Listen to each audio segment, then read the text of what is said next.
Well, hello and welcome back. Tonight on the bench we have the Colt government model. Now, Colt introduced their commercial version of the model 1911 in March of 1912, and it was originally called the Colt Automatic Pistol caliber .45 government model. It became more simply known as the government model. Now, Colt has an in-house name for this size of receiver, and it's a Model O. Now, Model O includes all models built on the government model size receivers, including of course the government model, the National Match, the Super 38, the Super Match 38, the Ace, the Service Model Ace. The Commander models with different size receivers are also included in that Model O description. Now, on March 9th of 1912, there was 43 government model pistols that were assembled, and this happens to be one of them. This is C14. Now, this one here actually shipped to J.R. Hageman Jr. on September 11th, 1912 in a 4-gun shipment. And anyhow, the government model was a huge success, and that was probably primarily due to the fact that this had just been adopted by the U.S. military, both the Army and the Navy, and Colt used that in a lot of their advertising to help promote this pistol, and they were able to sell a lot of these pistols to the general public, and that little endorsement probably helped quite a bit.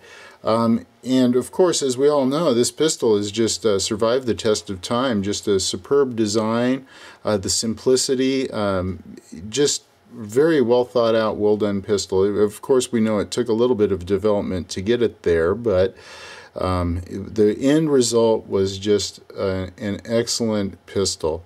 But anyway, we'll go ahead and take a closer look at this now. This has the oil finish with a high polish on it, and it's of course done in the oven bluing process. And this finish was done until about mid-1913, when it fell back in line with the military version. Now, in January of 1912, the War Department requested a duller finish, and that was simply achieved by less polishing. And we'll go ahead and take a closer look at this with the finish here. You can see how highly reflective that is. Of course, harder to take care of and keep it looking good like that. And then a higher reflective pistol would not, of course, be good in a military environment. But here you can see this pistol still looks really good, so you can get an idea of what these early Colts looked like. Just this finish has never quite been the same on them since these early ones. It's just a testament to a really beautiful finish here. Now we'll go ahead and look at some of the small parts here. You can see the slide stop here. It's a little bit darker, as well as the trigger. And then we have the thumb safety here. And then we also have here the grip safety. And just you can see just a beautiful finish on this. Now, this has the early sights, of course, with that very thin front sight there, and then the rounded rear sight. We'll try to give you a little bit of an idea of what the sight picture looks like in that. Bring it up here. But very thin. When you draw it and you bring it up, takes just a moment longer to get that sight picture. And anyway, go ahead, and this has the shorter rear hammer with the sharp rear edge on it. You can see the nice detail on that, the checkering on there. Looks really good. And then we'll go ahead and talk about these screwdriver slots a little bit. On these early ones, these screwdriver slots were extremely shallow, so Colts addressed that via the military's request, and what they did was they took and they made the bushing just a little bit shorter, which allowed them to make the head a little bit thicker, and then they could put a little bit deeper of a slot in there. And then the next thing we're going to go ahead and talk about is the mainspring housing pin on these early ones on the government model does not have the little dimple, the concave dimple, to allow you to drift that out. You can see it's rounded on both sides. There. We'll go ahead and look too at, we have the magazine catch lock here on the flip side.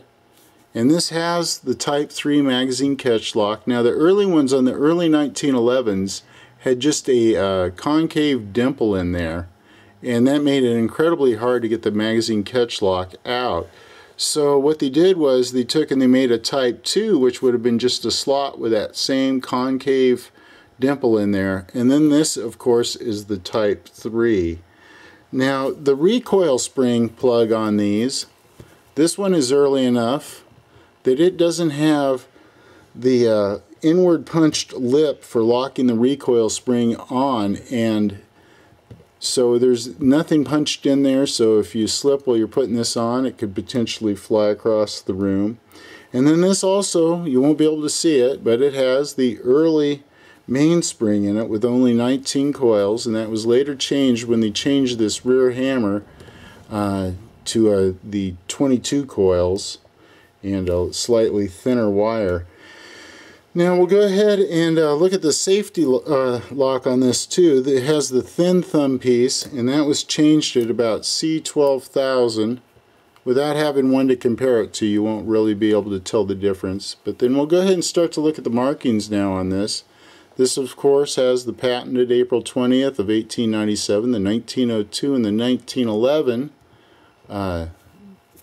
patent dates on there, and then the Colt's Patent Firearms Manufacturing Company, Hartford, Connecticut, and then we have the rampant Colt standing on the globe within the circle for those very early models. And then of course we have the serial number of the pistol here, C14, and you can see the receiver's bowed ever so slightly where this was stamped, and because this is a weaker part of the receiver, they eventually moved this over to this side, and they also moved where we have government model stamped here at the front.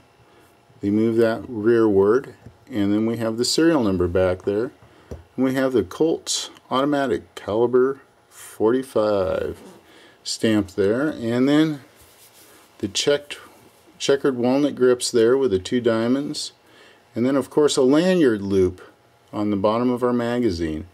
You can see this pistol still in beautiful shape. This rates at about 98% for the finish on this, and still looks great today, nearly 100 years later. So anyway, there you go, the introduction to the Colt government model, and one of the first pistols, one of the first government models produced by Colt in 1912. Alright, hey, thanks for tuning in and watching. I hope you enjoyed this short video covering these another unique piece of Colt automatic history. Alright, hey, thanks for tuning in, watching, and have a great day.